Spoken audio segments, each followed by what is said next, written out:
You're listening to a Roddenberry podcast. Mission Log, a Roddenberry Star Trek podcast, episode 585, Flesh and Blood.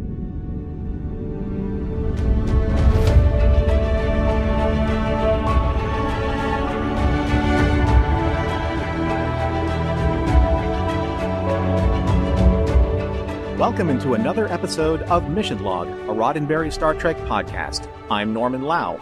And I'm John Champion. Each week on Mission Log, we examine all the angles of an episode of Star Trek, picking it apart for the morals, meanings, and messages, and asking if the whole thing stands the test of time. This week, Flesh and Blood, the one where the Hirogen and Janeway face the consequences of their actions, and the Doctor has to ask himself if holographic blood is thicker than photons. I'll be right back with trivia, but first, Norman will tell all of you how to reach us. We would love to hear from you. Mission Log is a conversation about Star Trek. Find us on Facebook at Mission Log Pod and on Instagram and Threads at Roddenberry Podcasts.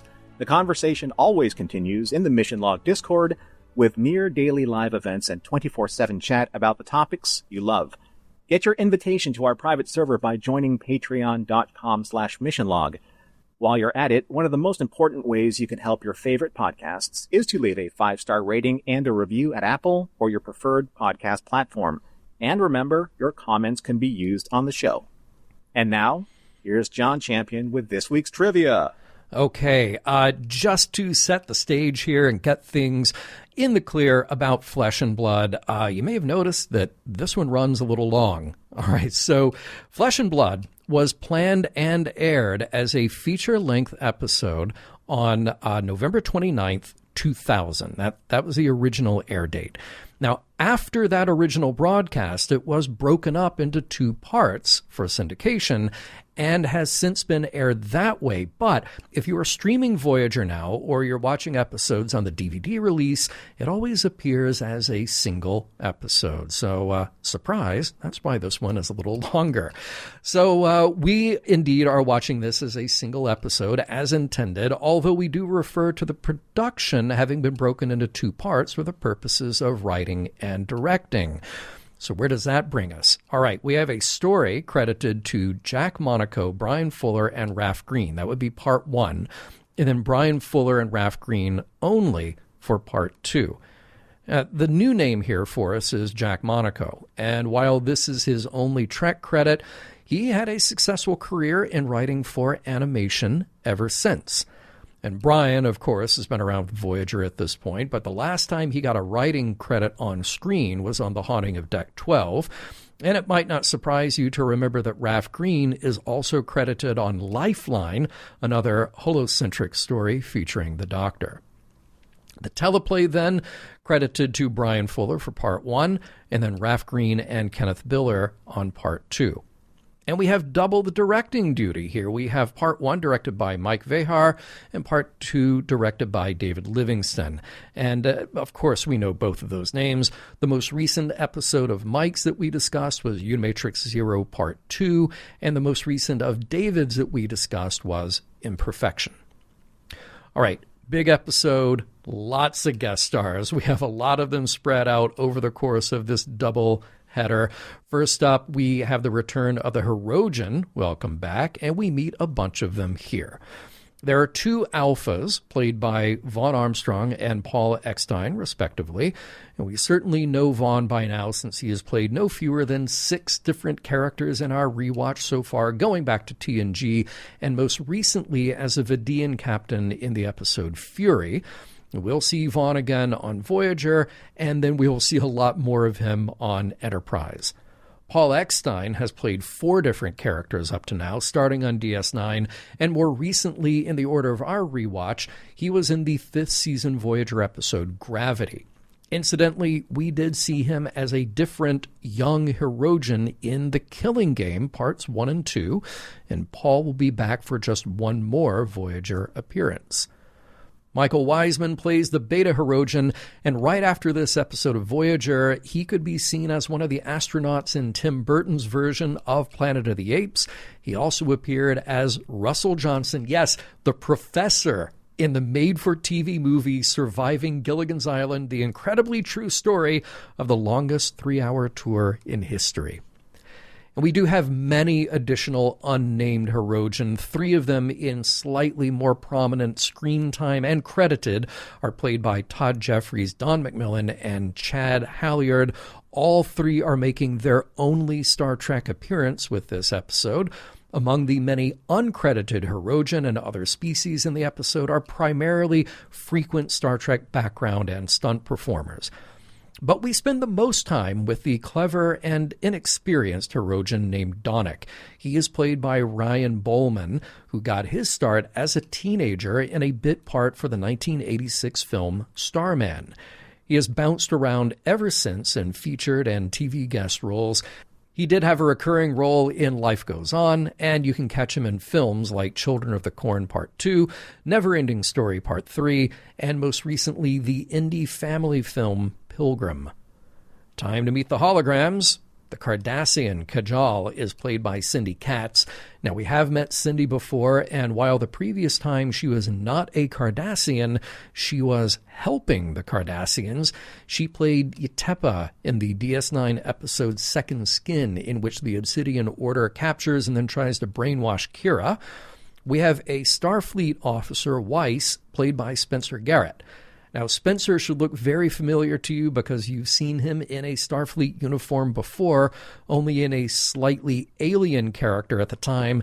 He was Simon Tarses in the TNG episode The Drumhead. So we've talked about Spencer before, but more recently than that TNG appearance, you can catch him in episodes of The Residents, Suits LA, and Winning Time, The Rise of the Lakers Dynasty, in which he co-starred as legendary broadcaster Chuck Hearn. Finally, Iden, a Bajoran, is played by Jeff Yeager.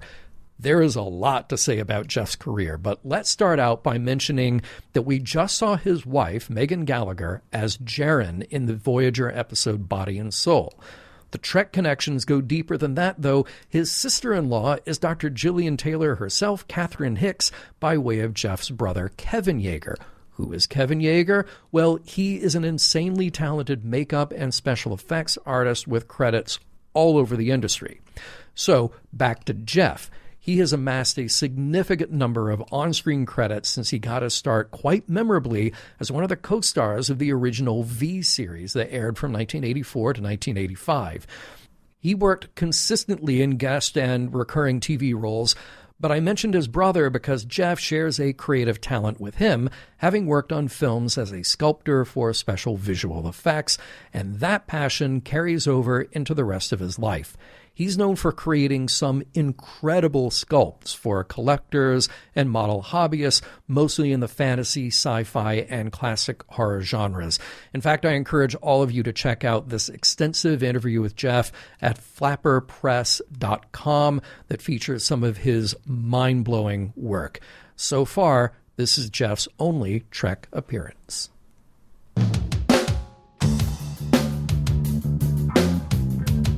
Season 1 of Voyager gave us a revolution in holographic technology. Season 7 gives us holographic technology staging a revolution.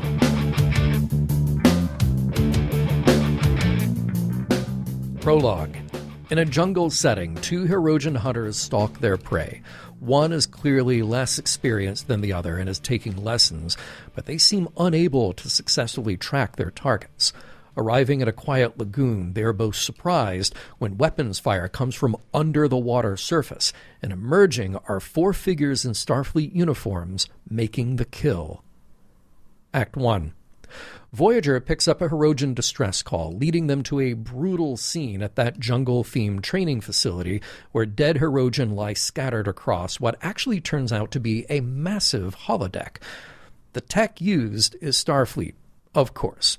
The same holo-emitters Janeway gave the Hirogen to create safe hunts. So much for that idea. The one surviving Hirogen, a technician named Donnick, is incapacitated by Tuvok, and later in Voyager's sickbay, he says the holograms went rogue, became too intelligent, and escaped onto a ship outfitted with emitters of their own. Tracking the rogue holograms, Voyager reluctantly joins forces with a pair of Hirogen hunters, none too pleased to be working with Janeway or with Donnick. Before long, they locate the runaway ship, but it's a trap.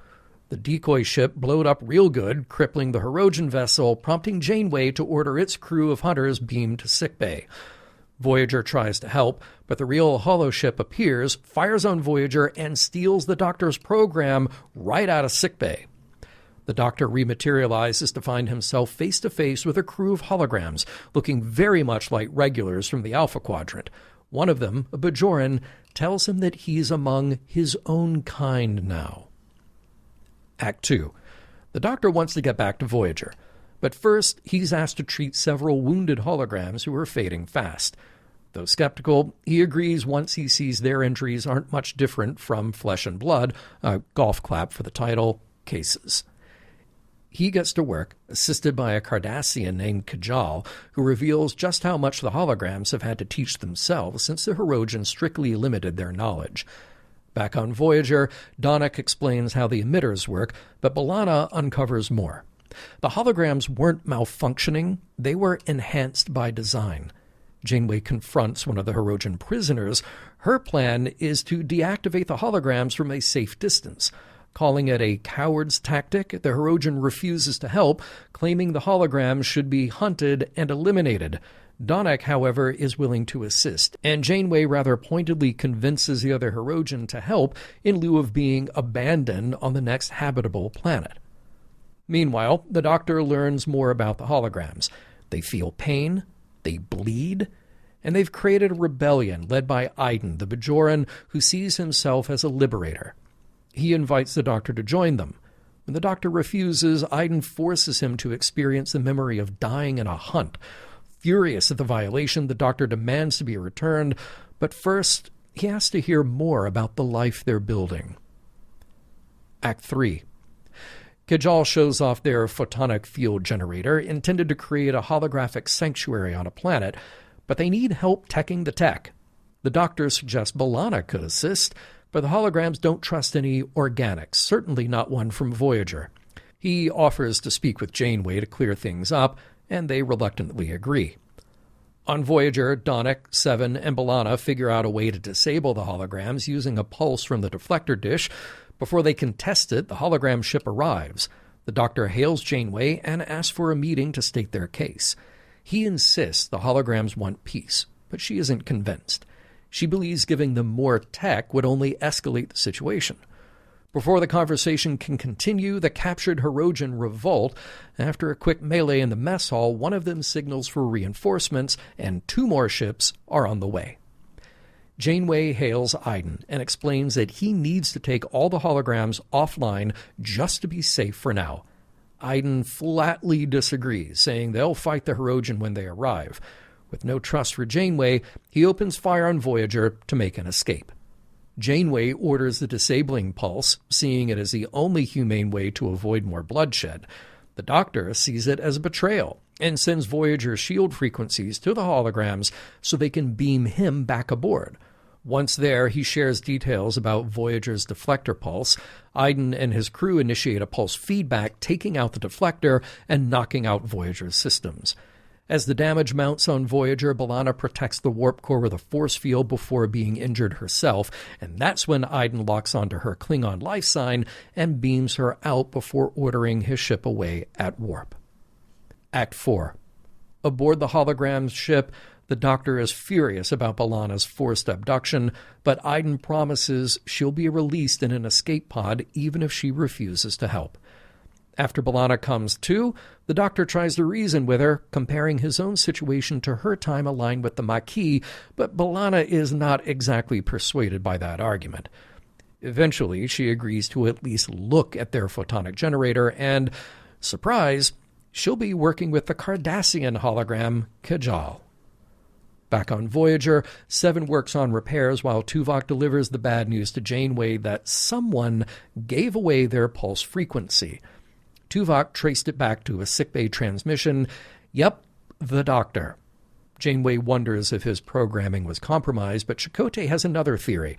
What if his actions were a result of his sympathy for the hologram's cause? In Astrometrics, Janeway, Tom, and Donnack try to track the hologram ship, but it's running in stealth mode. Donnek offers to help with some Hirogen tech that could find them, and he also says that he'd like to stay on Voyager for now, rather than join the Hirogen hunt for the holograms. He blames himself for creating the modified holograms and considers himself as an engineer, not a hunter. But when the other Hirogen arrive, they are a bit more insistent. They demand Donnek's return and warn Janeway to stay out of their hunt for the holograms unless she wants to become additional prey. Act 5. Donnek gets to work right away pitching a plan for Voyager to sneak up on the Hirogen ship. He reveals a sensor blind spot in the Hirogen's ion wake. With this intel, Voyager can close the gap and Tuvok can launch a surprise attack. Aboard the hologram ship, B'Elanna quickly diagnoses the problem with the photonic generator. It needs more optronic capacity. Duh! She hesitates to help, unsure if these holograms will stop at coexistence or become conquerors. Kajal convinces her that they just want a home, not domination, and that appearances don't define identity. You know, kind of like how looking Klingon doesn't necessarily mean you're vicious and bloodthirsty. B'Elanna gives the generator another look. The Doctor, meanwhile, considers returning to Voyager, but Iden reveals the rest of the hologram plan. Hadara, a lifeless Class Y planet where the holograms hope to settle in peace, free from the threat of organic life. There, the Doctor would finally have time for himself. But before they can get on their way to a planet to call their own, the Hirogen ships detect the hologram ship and initiate pursuit. The holograms duck into a nebula, and when one of the Hirogen vessels pursues, Voyager is right behind them, hidden in the ion trail. Act 6. Voyager remains close behind and undetected despite the turbulence in the nebula. While Hirogen failed to flush out the holograms, B'Elanna stabilizes Kajal's matrix in the generator, noting that it's an engineer who saved her life, and it's engineers who will build their new society. The Doctor, meanwhile, pitches himself to Iden as Minister of Culture for the future photonic colony, but Iden objects to embracing art, music, anything organic. Instead, he proposes a new religion, with himself as its prophet. The Doctor doesn't exactly see himself comfortable with being worshipped. Quietly, he shares his concerns with B'Elanna that Iden just may have a dangerous streak of megalomania. When a Nubari ship appears just outside the nebula, Iden insists on liberating the 3 holograms aboard. They disable the Nubari's shields and beam out the photonics. Then, over B'Elanna and Kajal's objections, Iden fires a torpedo at the ship's warp core, destroying it and killing its crew. Act 7. The Doctor and B'Elanna are horrified. Iden insists it was necessary to prevent them from being hunted again. The Doctor demands to leave, but Iden says he can't launch an escape pod until after they reach Hadara. B'Elanna quietly appeals to Kajal, arguing that Iden's leadership is dangerous, and as engineers, they're the ones who can take control. But when Iden arrives, the newly liberated Nubari holograms are activated, and they are rudimentary models at best. It's kind of a bust. Iden sees their oppression, B'Elanna sees their programming limits. When they reach orbit, Iden orders B'Elanna restrained, saying she's too prejudiced to understand. The pursuing Hirogen ships drop out of warp, and that's Voyager's cue to emerge, quickly disabling the hunters in a volley of phaser and torpedo fire. Seeing an opportunity to punish his hunters, though, Iden decides to beam the surviving Hirogen to the planet and hunt them. The Doctor objects, citing the unbreathable atmosphere, but to no avail. Just to be sure, Iden locks the Doctor into data storage before taking the mobile emitter for himself and transporting the generator and his crew to the surface. Voyager's shields are weakened in the fight and can't pursue the holograms in heavy radiation, but the Delta Flyer can be launched to finish the job. On the surface of Hadara, the Hirogen are outmatched, panting in the atmosphere and being picked off by the impervious holograms. On the ship, B'Elanna urges Kajal to revive the Doctor, who appears on Hadara, armed with a big ol' weapon.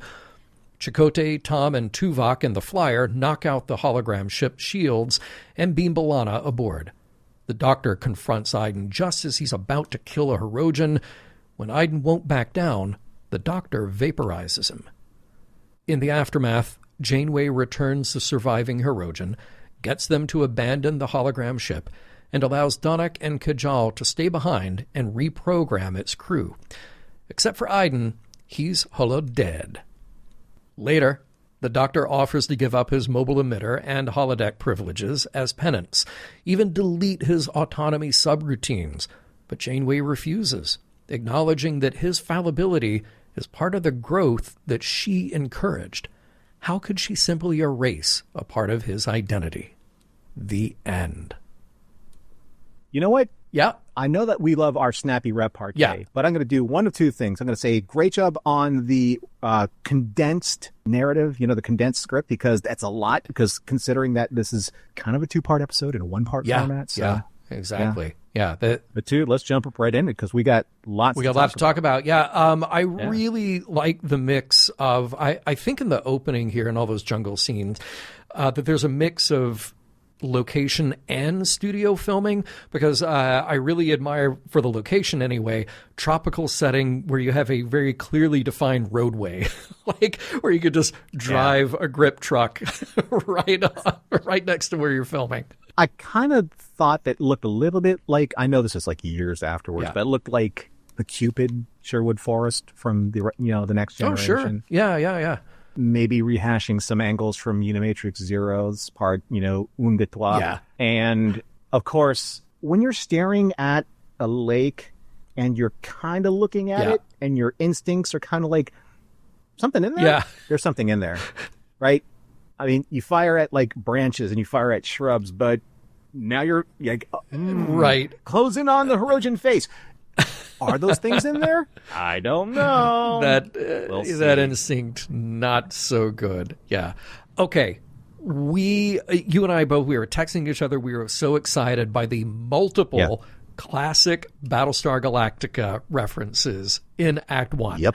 So we have a name check of the Ovions and the Borei, both species from classic BSG.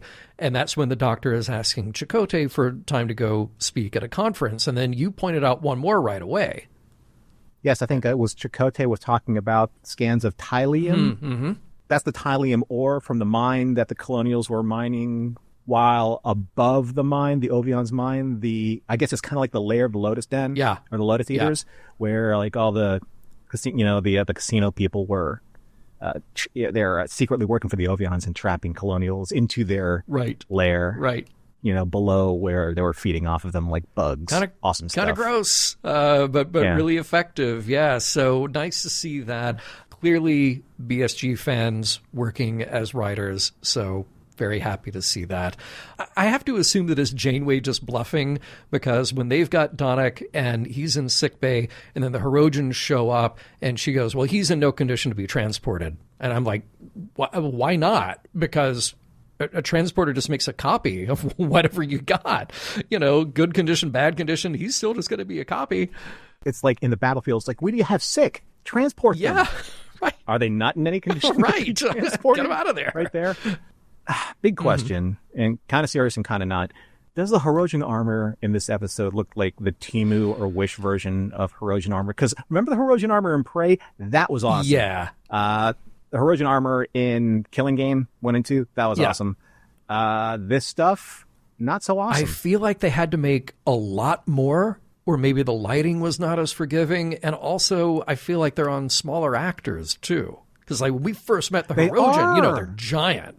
Yeah. Like Tony Todd. We know that. Exactly. Yeah. We have a very appropriate, I'm a doctor, not an engineer. How can you not have that line in there? Yeah. True. But I like in that scene where the Doctor and Iden are first talking, then there's like a lot of like the graded type of lighting patterns that you saw a lot in Deep Space Nine. And that's just like, that's Herman Zimmerman's signature all over it. Yep. There are certain things in this episode that should not be a surprise because Janeway says these holograms have the ability to learn and adapt. Like, yeah, just like the one hologram that you have on board your ship. That's how he works. Right. Don't know where you've been. Remember that box that you gave those guys that one time? That was awesome. Yeah, right. And I do like some classic Janeway. If you don't like the way we do things, we can leave you on the nearest habitable planet. Very nicely done. Classic. That was good. Classic Janeway. We definitely will get into this, but seeing Iden praying for the dead Hirogens was really an interesting idea, interesting choice. And the Doctor confronting him about that spiritual belief that would compel him to pray for a fallen Hirogen to go to the afterlife, but would still allow them to justify killing many more Hirogen. All right, I'm getting ahead of myself. More on that later. Let's just put a pin in that. Yeah. Yeah, that's a big pin. Yeah. Do female Cardassians like Kajal, right? Do they have those dyed areas like in the, the marking on her forehead, or what O'Brien would have called spoonhead, right? The spoon did it. And then like on her neck ridges. Yeah. I never noticed that, there was makeup on female Cardassians. I didn't go back to like DS9 episodes, like the ones where the two women were, they were scientists, but they were mistaken for serpents or whatever it was. And Tracy Scoggins was one of them. I didn't notice if they had makeup on them as well. Yes. Or did Ziyal? Yes, yeah. They do give them a little more color, yeah. Now, interesting, Iden describing his experience to the Doctor, saying that he'd hunt me and kill me over and over again, but even death wasn't a release. Every time I opened my eyes, it would start over again.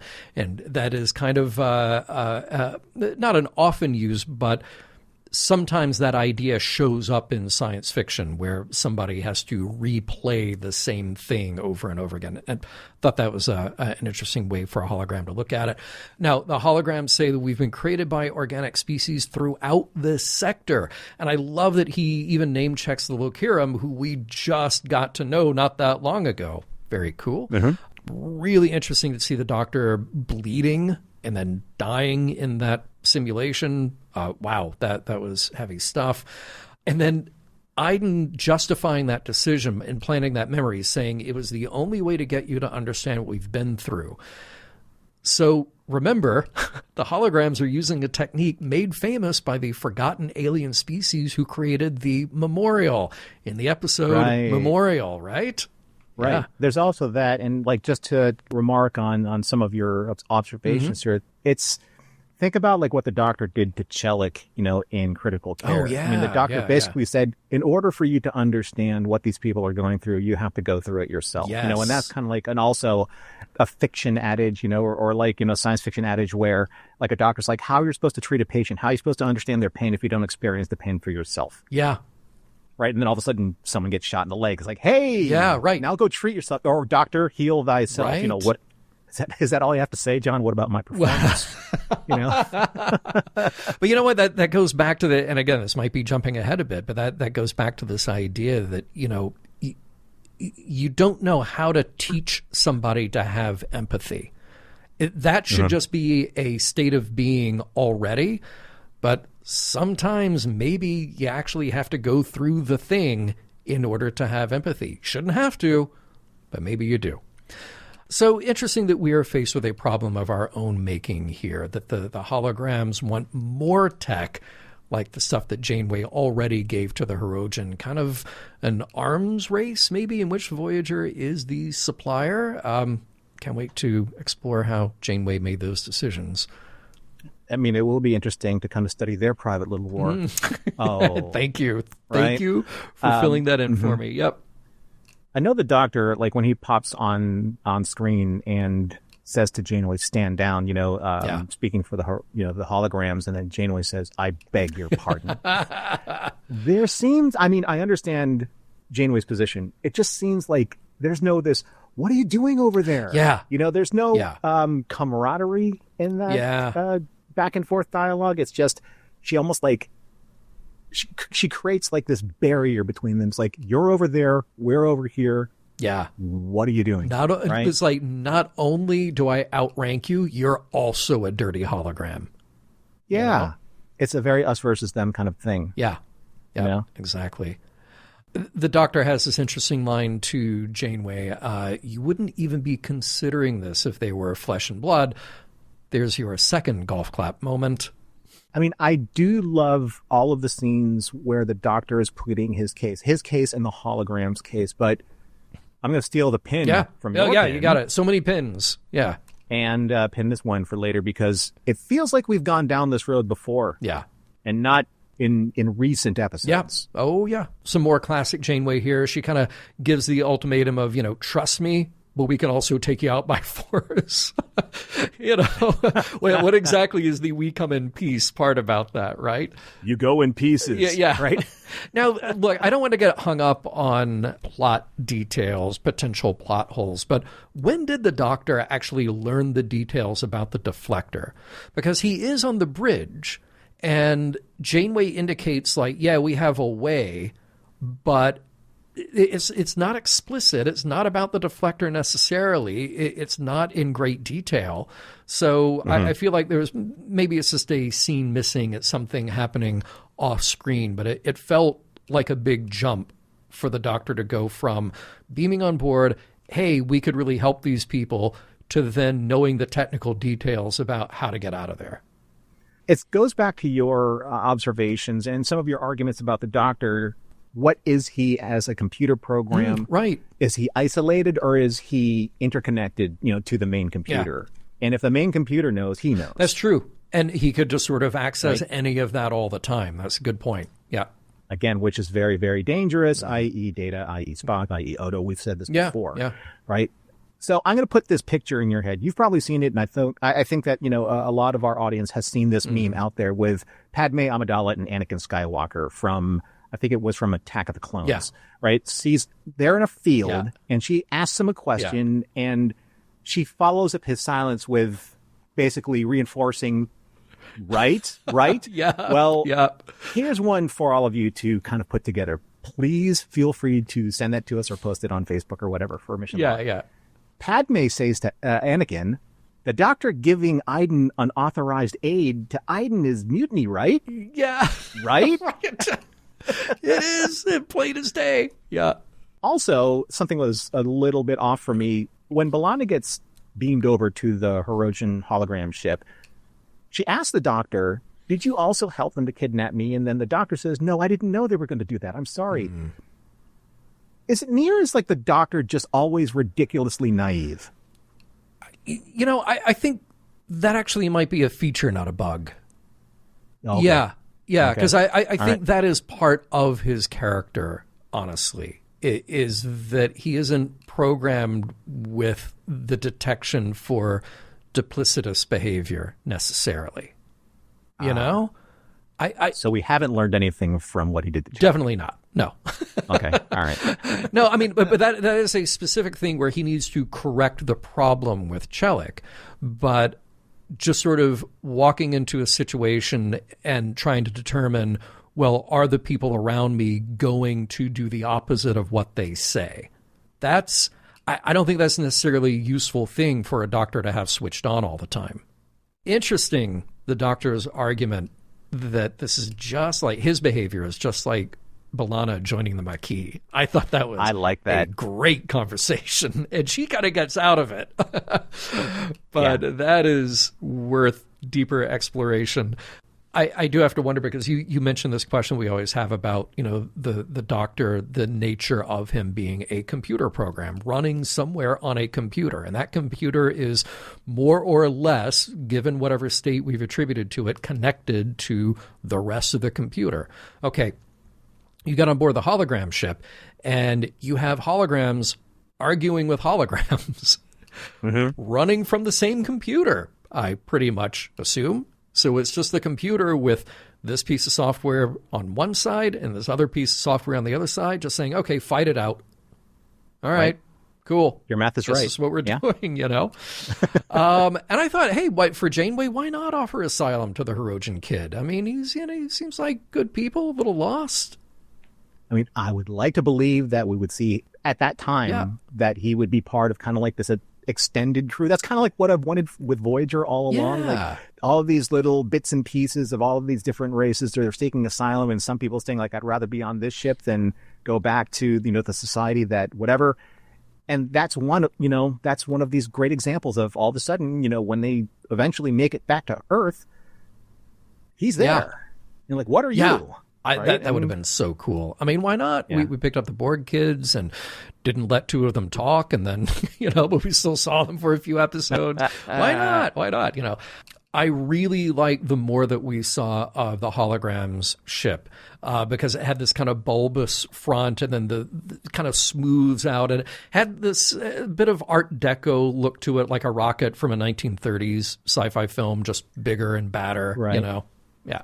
And I'm wondering, is it kind of like in that kind of design philosophy that when, I guess it was the CGI company that took over, what was the episode with the Krenim spaceship?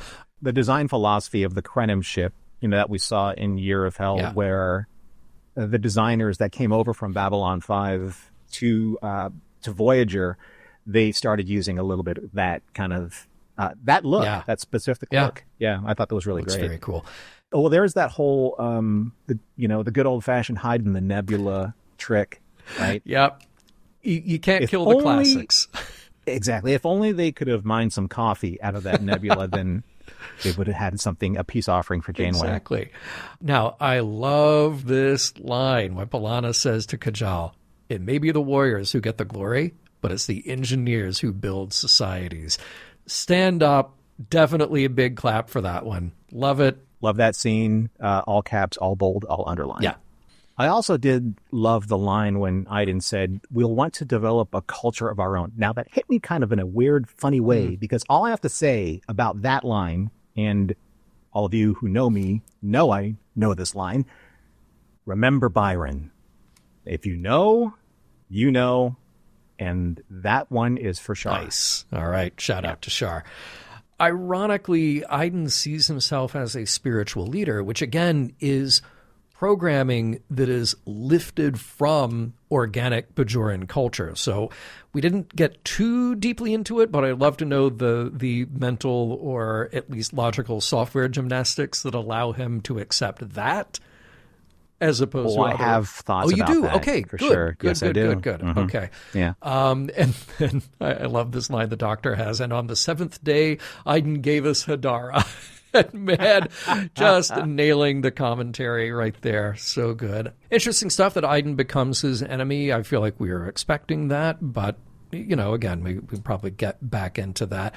Really like how B'Elanna and Kajal find a bond. They find this way to connect with each other. Good stuff. Well, interesting because Maquis and Cardassian finding this common bond.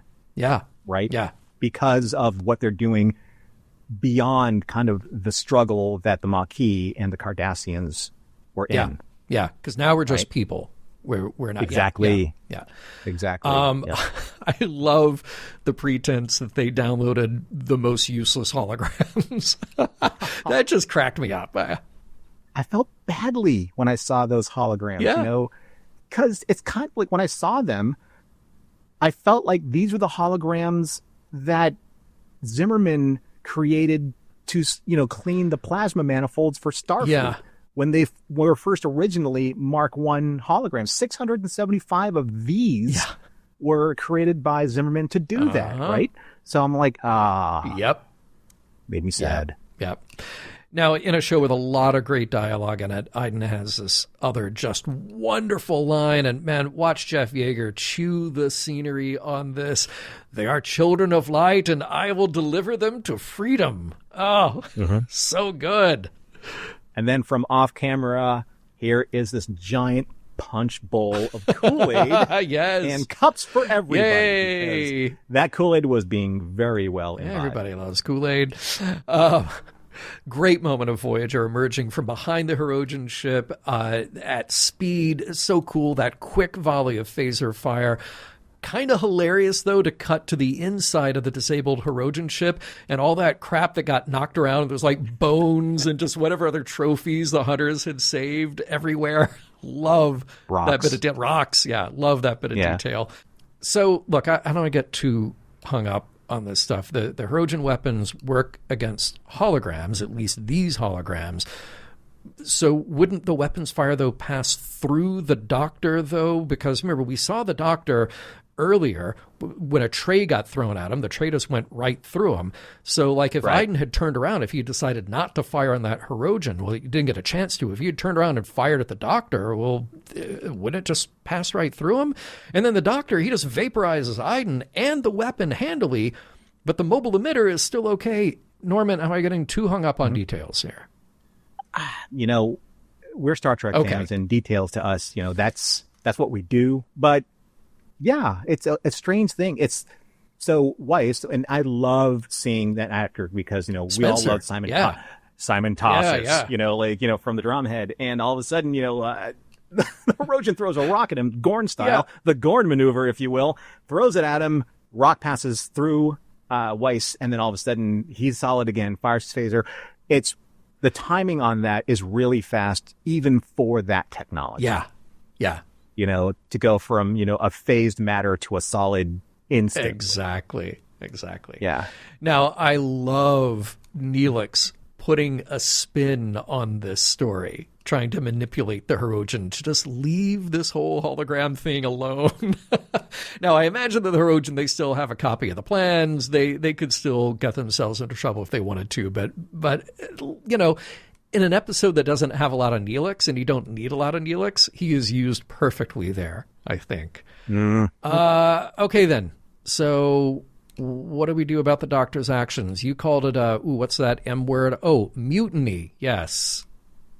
Right. So no punishment. I'm just doing the checklist here, right? Yeah. I don't, you know, make the news. I just report it. So no punishment for a self-aware check, sentient check, mutinous check, and insurrectionist program check who exhibits all traits of a human being check.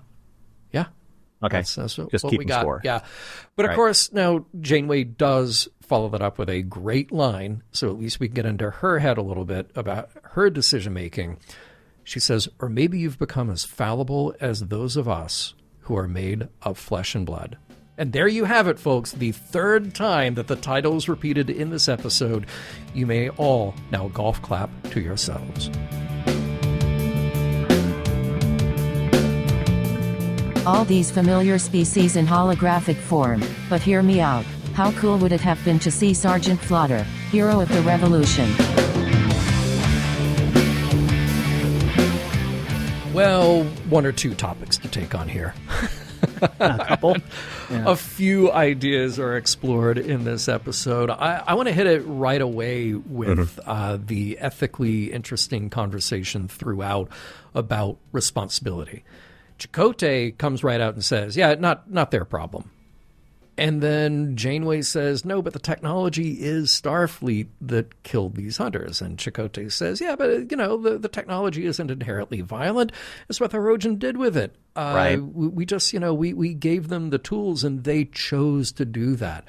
So this theme here of Janeway's decision coming back to bite her, is there legitimately a responsibility to be shared here? You know, make the point that replicators can make weapons just as easily as they can make food.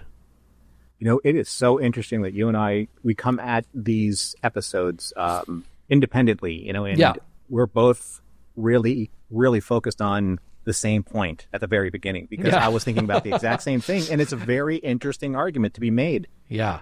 First of all, I love that Chakotay kind of took the attitude that Tom Paris took about the voice. Like, these people aren't our problem, right? Yeah. You know, or B'Elanna did.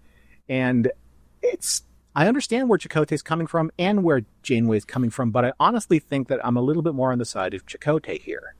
Because, and again, I see both sides of the argument, but the main debate about technology is this, and this takes me way back to a conversation that I had in my old workplace. I was out to dinner with some work people and their friends, and they were going over like stuff with like the new iPhone. They said something about like, oh, this is really great, but I think that, you know, it's being abused by the kids there with TikTok and all that kind of stuff. And I said, well, I mean, it's pretty much human nature that anything that was created technology for the benefit of mankind can also be perverted for the benefit of evil. Yeah. And this woman says, I completely disagree with you. I'm like, case in point, what you're talking about, these things that are supposed to benefit mankind, like the splitting of the atom. Yeah. Right? Sure, it creates energy and it creates power and it creates the ability for people to run heat in their homes or, all of these different technological advances that benefit society. It also can reduce incredible, cities to ashes. Yeah.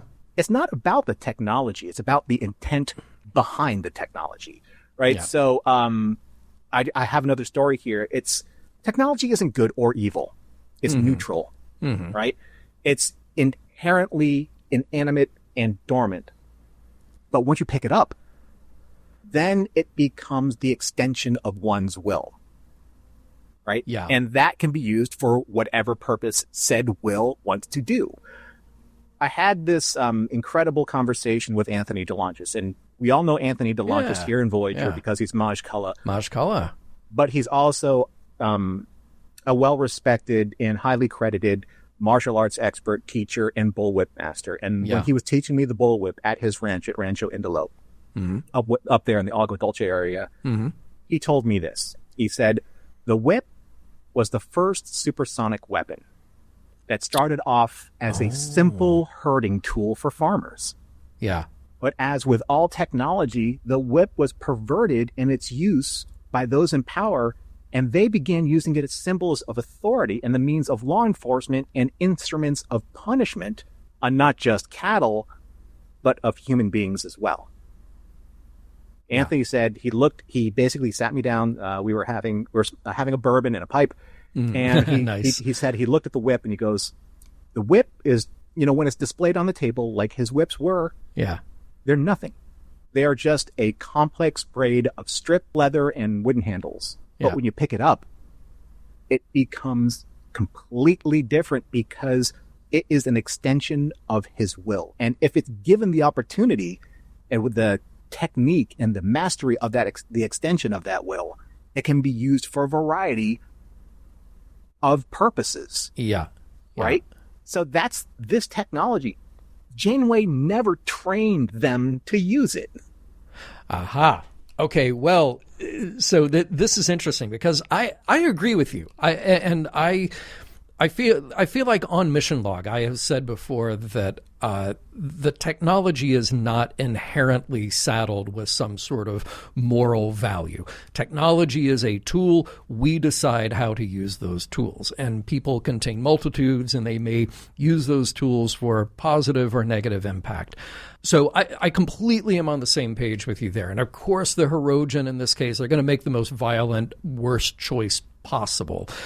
But then so are we sometimes, because we are the Hirogen, because every alien on Star Trek is us. Remember that. Never forget that. So then we have to decide, how are we going to put guardrails on a technology, or at least how are we going to contextualize technology as we do every technology that comes along in human history. Mm-hmm. And every technology is that same opportunity. Weapons get more powerful. They will always present us with the same option. Will we continue to be a savage race that sees everything before us as an opportunity for conquest and power, or will we gain deeper insight into the power of our compassion and possibility for growth? We always have those two options, right? And look, I am not down on the human race, because looking at the big picture historically, we have made big strides. Fewer people die now in wars than in any other point in history. Fewer people die from infectious disease than in any point in history. Institutionally, slavery is abolished practically worldwide. So we do learn and we do evolve, and we don't necessarily take our new technologies to the extreme, but we have also picked up the pace, and we have infinite new opportunities to speed up and scale up how we exploit those opportunities and each other, and then threaten those around us who don't fit into our picture, who don't comply with our demands.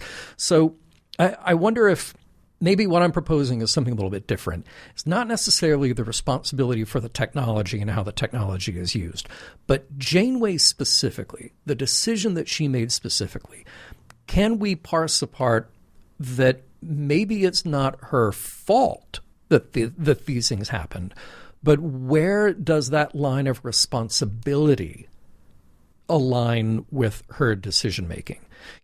She made a choice. Of course, we can understand the choice. She made a choice to get the Hirogen off of Voyager, get them out of there, give them something that she thought would be more productive and less destructive to the quadrant around them. But now it has left in its wake death and destruction, potentially to get even worse if these holograms decide, yeah, you know what, we're not happy with Hadara anymore. We're going to build a new hologram ship, and we're going to go take off and conquer someplace else. So is there a level of responsibility that Janeway can morally, logically adopt that says, I'm part of the picture here, so I'm also going to be a part of the picture to help clean it up? Well, it goes back to, I think, kind of like the Star Trek argument with Space Seed and what Spock said to Kirk, at the end of Space Seed, where he's like, it'll be interesting to see the fruits that grew from the seed that you planted here today, right? And the seed technically is that the gift of the hologram technology that Janeway gave to the Hirogen at the end of the Killing Game Part 2. And there are two ways of looking at this in terms of kind of like the theoretical of what we saw in the episode and using that in face value, and the logical of what we understand as Janeway, if she were a real person that actually lives in a real future. Yeah. I don't think that the Janeway of the real future, if that Janeway exists, would have done this, because I think she's smarter than that. She's more cunning than that. She's not nearly as naive as just to give a Pandora's box of technology to literally an alien species that has shown us time and again, and took over their ship, killed a lot of their crewmen, blew up two of their, did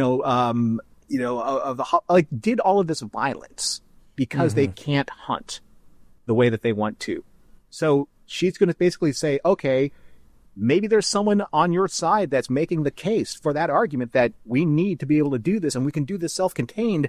But then I go all the way back to Scorpion. Come on. You just saw what these people can do. Yeah. Right? Do you really think that these people are going to change their stripes? No.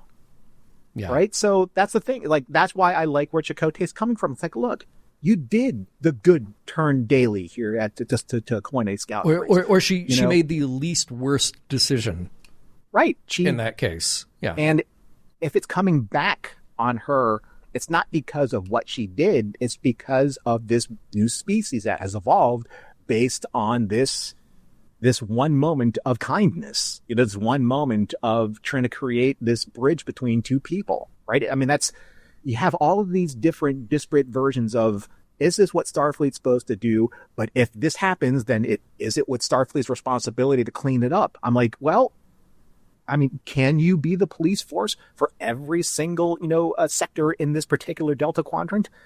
If you want to, right? But the thing is that if you don't, then don't share technology, right? Yeah. Because you're not there leaving engineers behind to teach people how to do this. It's like, here's dynamite. Go, do something. Yeah. And it's like, right. we need to clear this road. Here's like basically a crate of explosives. Clear the road. Oh, you know what we can do with this? We can also bomb our enemies. Yeah. Right. Yeah. So, I mean, unless you put safeguards in at the start, then basically all you're doing is saying, like, I trust you because I learned to trust you. And that's naive. Yeah. That's just straight up naivete right there. Yeah. Let's move on to another topic, a burning topic for me here that I thought was so interesting, the way they got into it in the episode. And my note here, Bajoran, or at least as adopted by the hologram Iden, but Bajoran spirituality, thy name is hypocrisy. Okay, but here's the thing. Here's the thing. I say that because I just said that the Hirogen, they are us.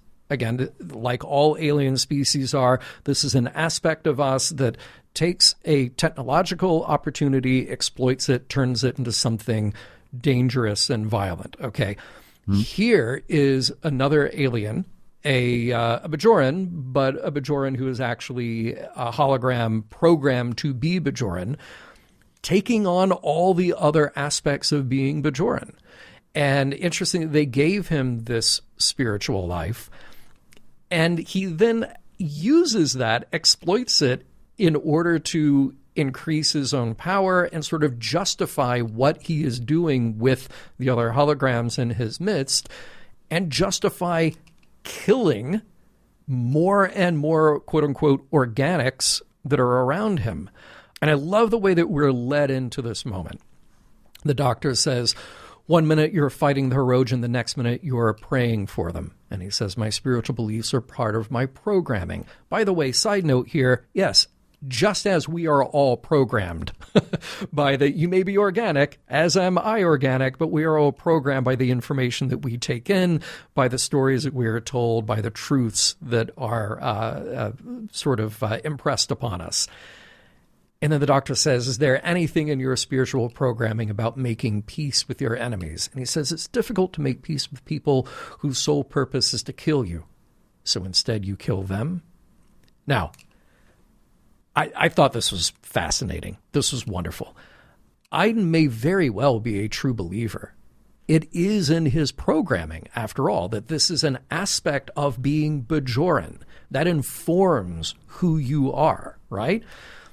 But he also immediately sees the value of using that Bajoran faith to craft his own religion, one that will put him at the top of the heap and essentially allow all the other holograms to worship him and his story as a great liberator.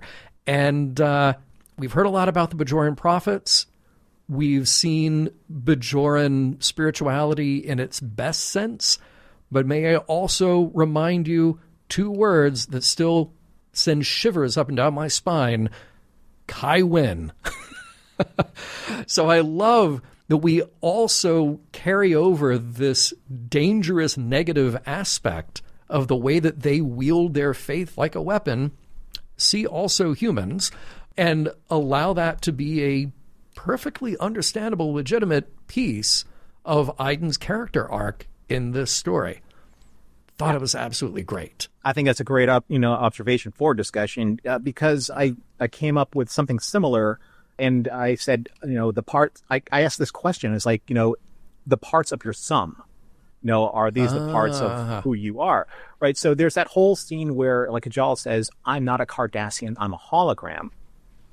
B'Elanna says, programmed with Cardassian traits. Because remember, all we really know, if we're going to accept that this Pandora's box of hologram technology and the data contained therein was given to them, the Hirogen, it contained all of these base programs inside, because the Hirogen wouldn't know how to create the holograms. They would access those holograms, and then they would let those holograms, they would eventually be able to tweak them as the engineer did, but he didn't construct them, right? So they're all coming from a base code that's in this technology. So Kajal says, such as arrogance and cruelty, what did you call those stereotypes? And B'Elanna says, I may not know you, but I know what you were designed to be. And Kajal says, prey. And then B'Elanna says, that's right, cunning prey that'll do anything to survive. So just kind of like tacking on to your, to your thought, if the holograms truly exhibit their base natures, right, based on the cultural information that was provided in Janeway's gift to the Hirogen, and then forced to adapt as prey, to rely on their own cunning and through their own self-awareness, and embrace the base nature of who they are, and let's look at down the line of the ones that we saw as examples, major examples in this episode. Iden is a Bajoran religious zealot. Yeah. Who went from Vedic Burial to Kai Wynn. Yeah. Because that is the arc of what we believe these Bajoran religious zealots to be. Right? You could be either one way or the other way. And you saw that at play in Deep Space Nine. Kajal is an arrogant and cruel Cardassian. Sure, at the surface. We also know that we have a Dukat on one side and you have Garrick on the other side. Yeah. Right? Yeah. Because Garrick understood that in order for the Cardassian people to survive, we have to make certain concessions in order for us to create alliances with people that will help our cause. Yeah. Or the Maquis. Right? Yeah, or a bit of nobility like Damar.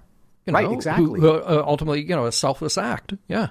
And Damar was arrogant. Right. And, and cruel up to a point because he was following Dukat's orders. But he was like, at that point where it's like, you know what? I'm no longer just, quote unquote, just following orders. Yeah. Right. As we understand that to be. The Klingon says, kapla, when he gets up That's what Klingons do. And if there was a bowl of blood wine, he would have, toasted the Doctor's success. Yeah. All right. But here's the interesting thing. And I completely agree with what you're saying about Iden and kind of like this arc.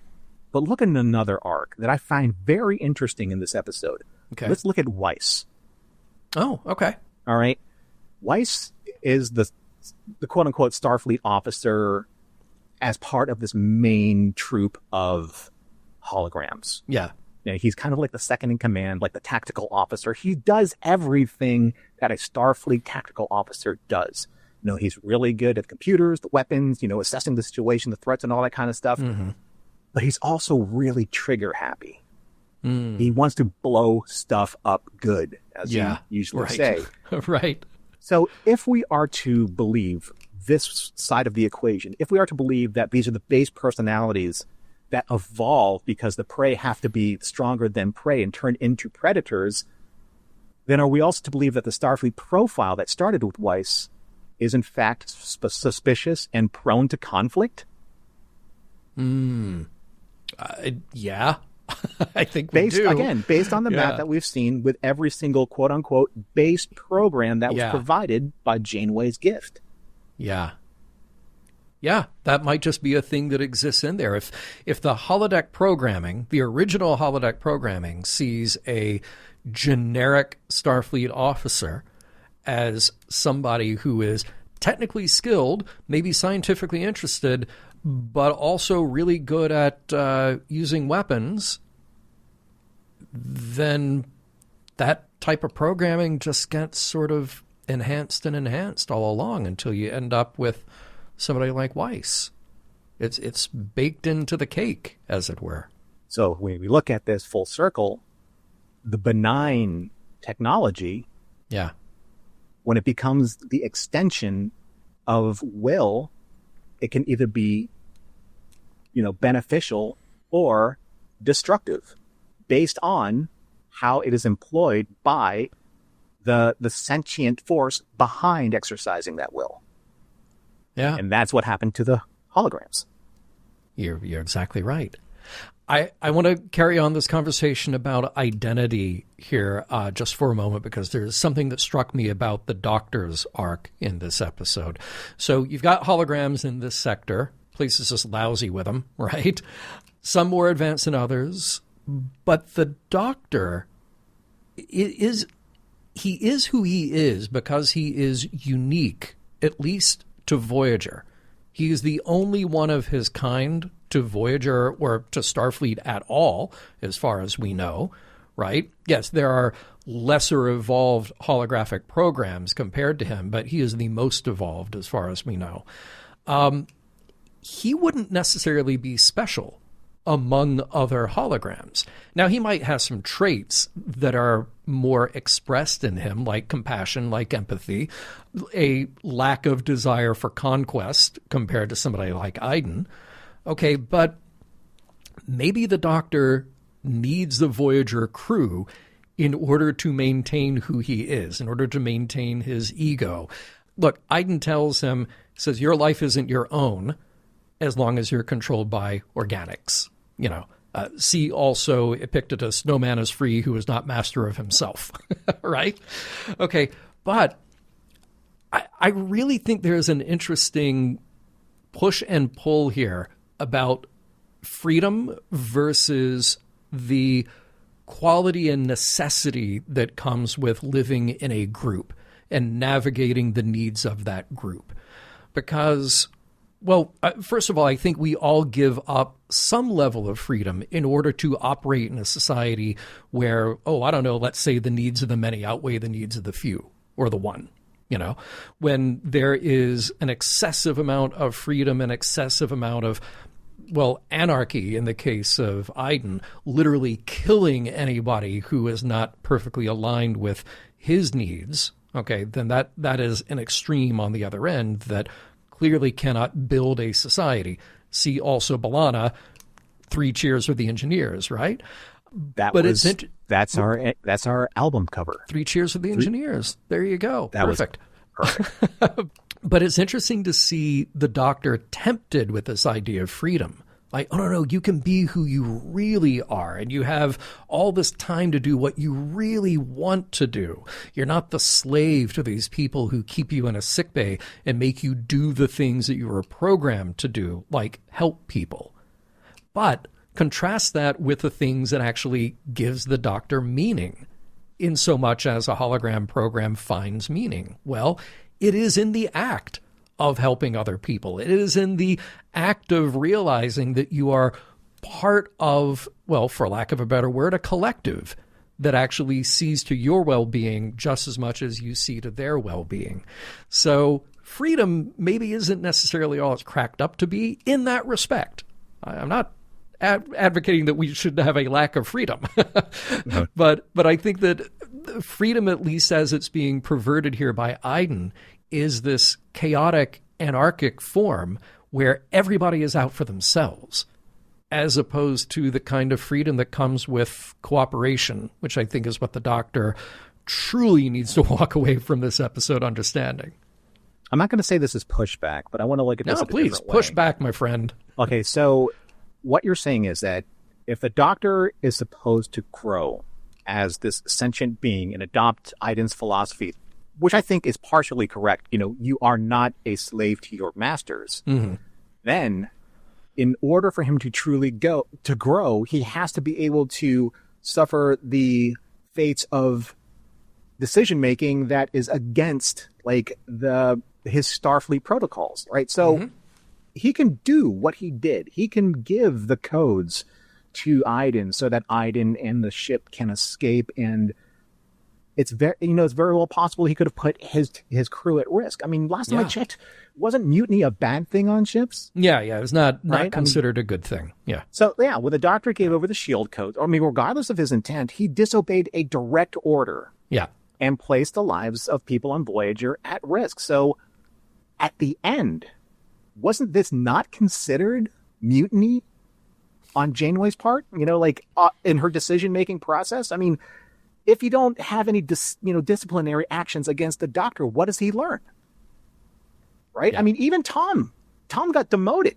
Yeah. And I'm going to give Tom all the credit in the world for this particular example. He did what he did in 30 days, right? Yeah. He was demoted to ensign and brigged for 30 days. Yeah. That's punishment, right?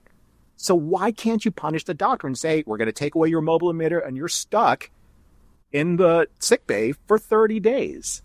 I think they should. I absolutely think they should, because, again, going back to the top of our conversation in this segment, the level of responsibility here is very real, and the Doctor actually needs to adopt that responsibility. I don't think he doesn't understand it in that final exchange with Janeway at the end of the episode. I think it's very clearly telegraphed to the audience that he understands exactly what went wrong here and exactly what he did, and that he should be punished. Even if we can understand the motivation why, there is still a level of responsibility that comes along with his actions. So I absolutely think that he should have done that. But I also think that, it goes back to this idea of you already have freedoms. You have certain freedoms that are in place, and it may not be 100% freedom every minute of every day to do whatever you want to do. But part of what comes along with that social contract of being here is that we look out for each other's best interest. And in that moment where you decided to mutiny and do this other thing and give our command codes of this other ship, you definitely were not looking out in the best interest of the community. Let me get this straight. You can take over comms from the mess hall, but Neelix can't put out a call for better lunch recipes?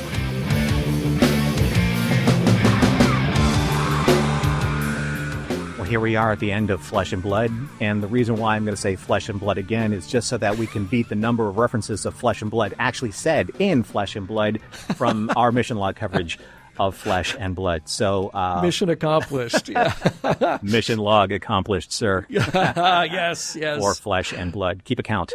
There will be a quiz. So all kidding aside, I love doing what we do for Mission Log because sometimes episodes will surprise us, and in our conversations we will get to so many different types of variables that we didn't even expect. And I think we did that. But at the end of it, we have to kind of collate it all and say, did this episode hold up? Did it stand the test of time? And then did we have the opportunity to mine any triple M's from it? That would be morals, meanings, or messages from Flesh and Blood. So let's start with you, John, because you're a flesh and blood person, not a hologram. Yes. Right. So, as far as I know. So right now, we don't have any giveaways for this, but I just wondered if anyone's actually been paying attention to bring up Flesh and Blood in an email and say, how many times have we said Flesh and Blood? Well, my final assessment of Flesh and Blood is this. You said it just a few seconds ago, which is that part of the fun of doing this is that we get to hash things out and maybe our opinions shift a little bit in the course of that conversation. And I got to tell you, breaking down this episode was one of the more challenging ones that I have ever done on Mission Log. I think everything that we need is right there on the screen. I think that the performances are really strong, but for whatever reason, it feels like the pacing in this sort of jumps a bit all over the place, and that might be because it's two different directors, even though it's a single episode presented as a feature length. But I feel like, at least when I was working on it in that respect, it was a little hard to get my hands around, and it just became this sort of like albatross trying to get it shaped for our discussion. However, the discussion made me really appreciate what they were trying to do with this episode. Now, I love the fact that we have a deeper exploration into the principles and morals of both sides in these, kind of multiple arguments happening in this episode, right? And a two-parter or a feature length allows you to do that. So the holograms are prey, but they're also slaves for that matter. But our side is actually teamed up with the Hirogen, who are hunters, and they really screwed up with their use of the technology that we gave them. But now legitimately they are in danger. So we got to ask ourselves, like, who among all of them is making a good moral choice? Did Janeway originally make the right choice? Well, her back might have been against the wall. Like I said, maybe she made the least worst choice.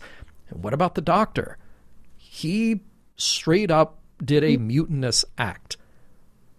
But can we understand that what he did in any way was the moral choice for himself or for them? If they were about to be taken offline and or killed, and or if Janeway would stick to her word, well, we'll deactivate you now.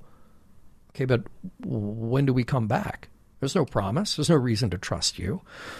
So I'm glad that we're getting this episode, because we have touched on ideas like these in Body and Soul and Revulsion, even Warhead, for that matter, where we get to sort of step back and ask, okay, well, what are the limits of the technology? Do we afford them identity? Do we afford them rights?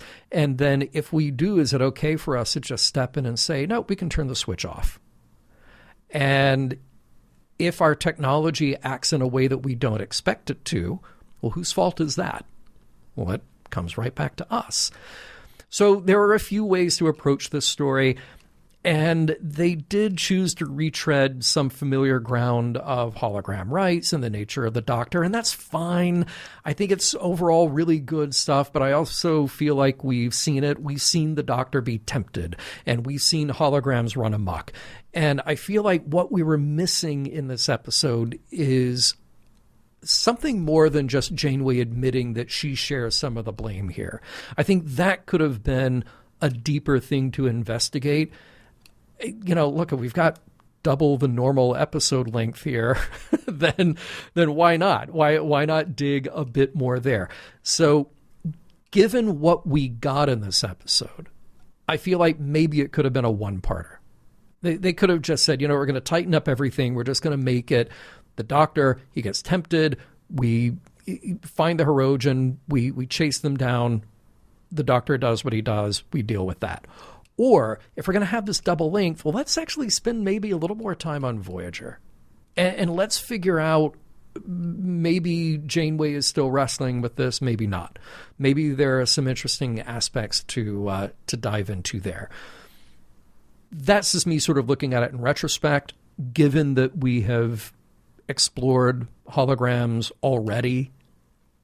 But I feel like this is one of the more interesting explorations of holograms. Definitely more so than, say, Virtuoso, and what makes the Doctor tick and what motivates him and why he would want to leave Voyager. This was a much more effective use of that pretense. I can find things that, like I said, just breaking down the episode, that I didn't love, but I actually think it works. The double length might be a bit much to swallow, but I think deep down this is a thoughtful, dramatic episode, and again, the guest stars just terrific across the board. So yeah, it holds up. How about you? There was a great album, actually two great albums in the 90s. Guns N' Roses' Use Your Illusions Parts 1 and 2. They were sold as two separate albums that literally could have been combined and made one of the greatest albums of all time. And that would have just been Use Your Illusion, right? Because it's obviously a marketing play on, the fandom at the time. Guns N' Roses was huge, and all of a sudden you're 2 albums and you got to buy both albums. This is before streaming, folks. This is how you did it. And you double dipped. Because one album had basically one song that you wanted and the rest had the other songs that you wanted. Right. So that's where it kind of I agree with you there. I really do think that this could have been a really, really fantastic, very tight, very tonally consistent episode, but it wasn't because of what happened here with the length, the runtime, and the 2 directors, right? To everything that we say about Voyager, probably from here on in, I mean, this was it was entertaining. I agree with you. Yeah. It was well produced. I agree with you. I think some of the scoring was kind of you had, resonances of Predator and Terminator, like that kind of type of score, very Hollywood cinematic. It's incredibly well acted, obviously, right? The Doctor's great in it. Roxanne, again, given great material, is great in it. All the guest stars are great in it. Jeff Yeager's great in it. But I don't think that I needed to watch it more than once, to be honest with you. Okay. Yeah, I can see that. And I think that I would probably watch it more than once if it was one episode and not an hour and 40-something minutes, right? Yeah. And that's my issue with the episode. I feel that it just doesn't have the replay value. Because after we give all due credit to the production and writing and acting elements, all we have left to really critique are kind of the basic plot points and the character's arc or character arcs. And I don't think this episode holds up because we've seen this done better in better episodes. And I'm going to cite, as you did, Revulsion, I think is probably one of the best Doctor-esque episodes about hologram rights. Oh, yeah. And I think that the way that they handled the Hirogen in the Killing Game was also better done than they did in this episode in regards to the Hirogen. I think that, again, we talked about Virtuoso. I don't think Virtuoso was a great episode, like you said, about the Doctor, but it does establish that the Doctor has this pang that he needs to kind of exercise from his soul in some way. He is not being treated as an individual. And we saw that, when Janeway snapped, what are you doing over there? It's how dare you, that kind of thing, when the Doctor said, stand down, Janeway. And then Lifeline. Lifeline probably does caps this entire kind of maybe 4-episode culmination of the Doctor, hologram rights, and the repercussions thereof, and then all of a sudden the Hirogen being tacked on at the end. So, well, hang on. Let me ask you: Sure. Would you take Lifeline again over this? Because I feel like even if this doesn't have the replay value, I think I could lose Lifeline and keep this episode. If they tightened up this episode to a 1-episode format, then yes, I would accept that over Lifeline. Fair enough. Because with Lifeline, I know the only real problem that I had with Lifeline is that we didn't get enough difference between the Doctor's personality and Zimmerman's personality. Yeah. So again, it was just Picardo being louder in one sense, right? Right. But I think that the intent of what the Doctor was trying to say is there, and why Zimmerman, did what he did. Again, with Virtuoso, it's not that I cared about him, chasing this musical dream. I cared about him because basically every single time he tried to do something that everyone else in the crew would do, like request time off to do the things, Janeway is a little bit more sympathetic towards them and not towards the Doctor. Why? Yeah. Right? It's the same thing that, Chakotay said. And he has to kind of preface what he said about, refusing the Doctor's request to do the symposium. But he said, but B'Elanna just did this, engineering symposium. It's like, well, that's different. But why? It's always whatever the Doctor wants to do, it's different than what a flesh and blood crew member wants to do. So there's another reference. Thank you. Yeah. So why? So I just, in Revulsion, I think that Jajarin was the prime example of that type of hologram who said, look, this is how we get treated out here. Yeah. And Leland Orser he just killed that role, right? Yeah. Yeah. No discredit to Jeff Yeager, who I thought was great in this role too, but we saw that. Sure. Right? We saw that then. And I think the whole point of my kind of like disconnect with this episode is, where does the Doctor's arc go if we keep referencing plot lines that we've seen before? And especially, where does the Doctor go from here when he has absolutely zero repercussions for his actions? There are no disciplinary actions taken. And if he wants to be, it's like, you can't have it both ways. If you want to be treated as this, then you have to accept the responsibility of your actions. So if you want to be treated as a flesh and blood character, you have to be able to suffer the flesh and blood punishment. Right? And I understand that Janeway's like, well, I don't want to take away. It's not about taking away his rights. It's about making him understand that you can't violate the trust of those rights. Yeah. And that's what he did. And she's like, well, mea culpa. It was my fault to begin with. No, it's not. If we agree that the Doctor's autonomous, then treat him autonomously. Yeah. As such, right? Or else he is just a program, right? So that's kind of like where I'm at with the episode. It's like, again, I think that part 1 is stronger than part 2.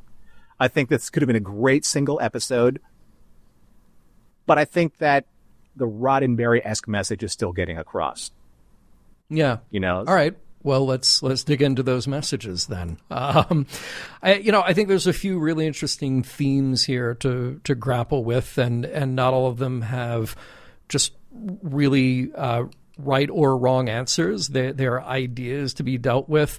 I like the premise here, this question about sharing our technology and the responsibility that comes along with helping someone else get a leg up. You don't necessarily have the ability to predict what that outcome will be. And if that outcome is not what you want, well, do you have a responsibility toward that outcome? Do you have to go clean up the mess?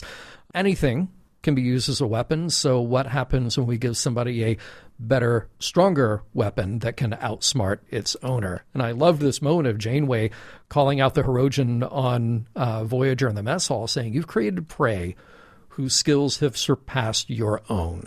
That is something that the Hirogen would never expect to hear at all, and yet here they are. They have backed themselves into this corner. See also the very human conceit of an arms race. We do that. We build things that can kill more of us more efficiently, faster, stronger, deadlier than the previous generation. 2 words. It's just Skynet. yeah. It's just what we do. Yeah. I like this idea of the Doctor struggling with his own sense of freedom, this temptation. We talked about Virtuoso, and that was sort of the comedic version. I'm going to go be a singing star in this other place. I can leave Voyager behind because this thing feeds my ego.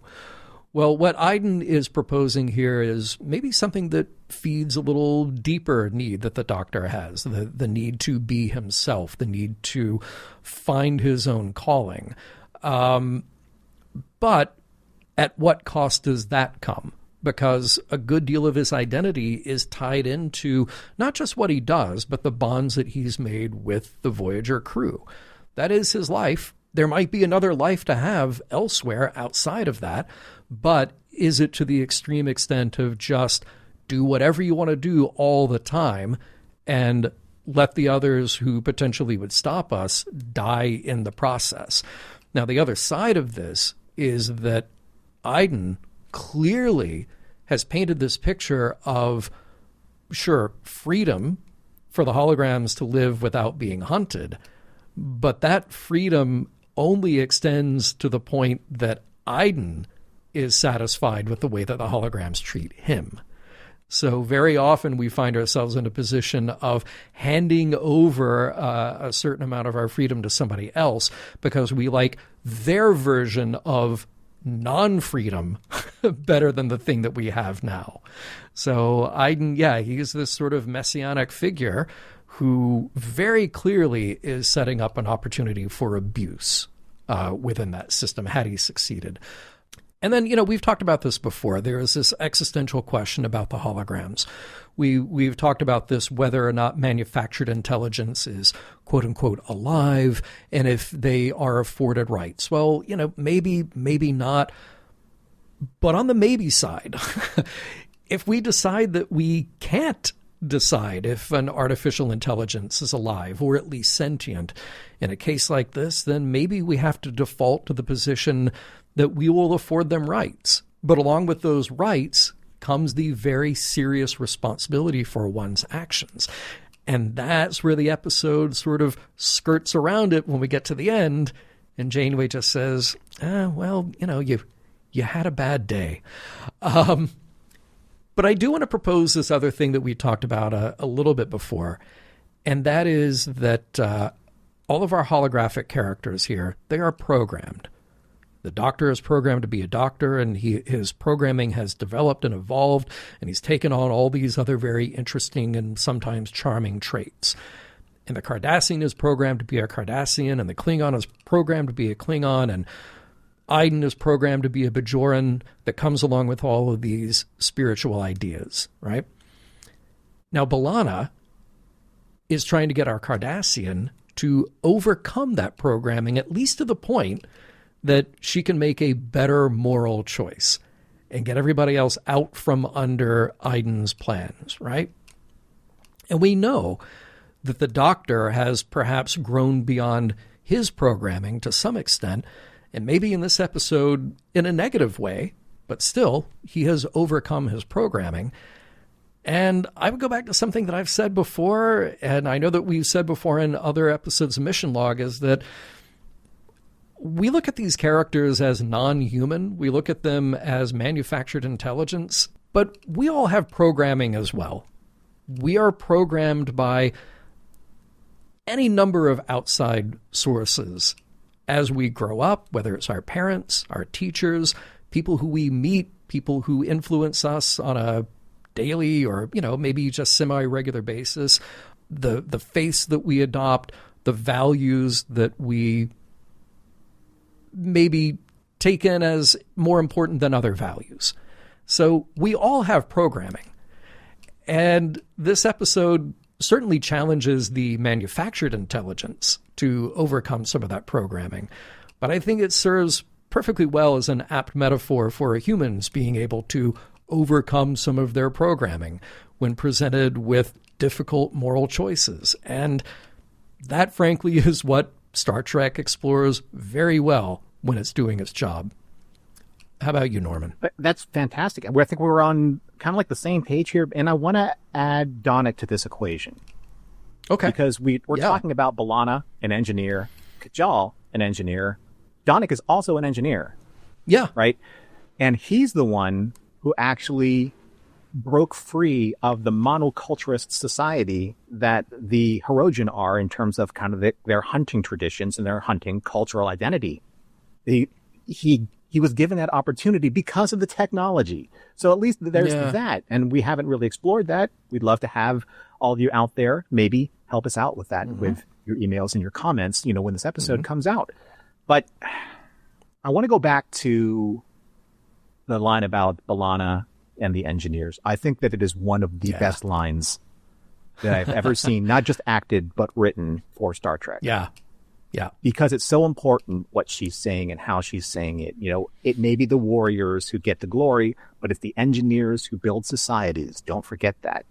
And again, I want to attribute this to Donnick because he's trying to help bridge the gap between the Hirogen society of warriors and hunters and, breaking the barriers of that monoculturist society that we've seen in the Klingons. Do Klingons have engineers? Of course they do. The Cardassians have engineers? Of course they do. The Romulans, do the Breen? All of these different species have to have engineers. They have to. Yeah. Because it reminds me of this scene that I saw years ago in a TV show I talk about from time to time called Babylon 5. Oh, I think I've heard you mention it. Yeah, I saw it a couple times. But there's a scene in the made-for-TV TNT movie called In the Beginning. Spoiler alert, if you haven't seen it, it's about 25 years old. But there's a scene where one of the most powerful younger races, the Minbari, they are being asked, or their leadership is being asked, to prepare for a prophecy that may or may not come true, which would lead them out of peacetime and into the next great war. Their leader, Dukat, yes, Deep Space Nine fans, his name was Dukat, says this: the workers need to know why they should stop building bridges and start building ships, guns, and weapons. And the warriors need to know why they may be called upon to serve and to die. Now, it's the workers need to know why they should stop building bridges and start building ships, guns, and weapons is the line that really made me pause and think about what B'Elanna's saying. Because when you really, really look at the equation, it's the engineers that build the means for society to function during peacetime, to conduct commerce, to improve and develop cultural exchanges, for society to flourish. Yeah. But when they're called upon their specific skills and redirecting those talents to war, it's math and science and construction and fabrication. These are all the same abilities that allow you to build skyscrapers and cities and bridges and technologies that further humanity, in our case, or further societies, in their case, that also help to reduce those societies to ashes, i.e. Hiroshima, Nagasaki, any bombs that are dropped on anybody, right? Or any devastated nation, right? But then, after all that's said and done, who's called on to rebuild? If they're still around, the engineers. And then you have to basically say, are we going to put ourselves through this cycle again? Right? So I think you and I were both on the same page that we agree with what B'Elanna is saying, because without them, right, we don't have the development of society, and then the technology that they build is then perverted either by evil or used for good. So it's kind of like what Edith Keeler said about technology in City on the Edge of Forever, about the atom, to be able to harness incredible energies, maybe even the atom, energies that could ultimately hurl us to other worlds in some sort of spaceship. And the men that reach out into space will be able to find ways to feed the hungry millions of the world, to cure their diseases. They will be able to find a way to give each man hope and a common future. And those are the days worth living for. Mission Log is produced by Roddenberry Entertainment. If you'd like to support us directly, you can do so at patreon.com/missionlog for early access to shows and the Mission Log Discord. Our website is missionlogpodcast.com, and for more Star Trek news and discussion, visit trekmovie.com. On the next Mission Log, Shattered.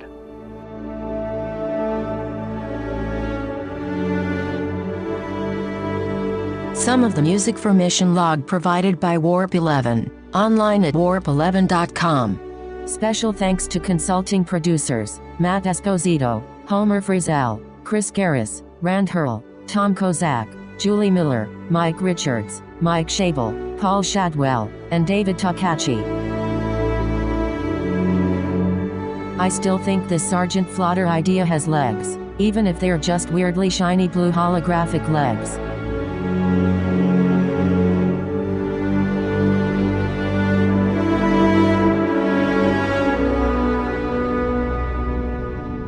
End transmission.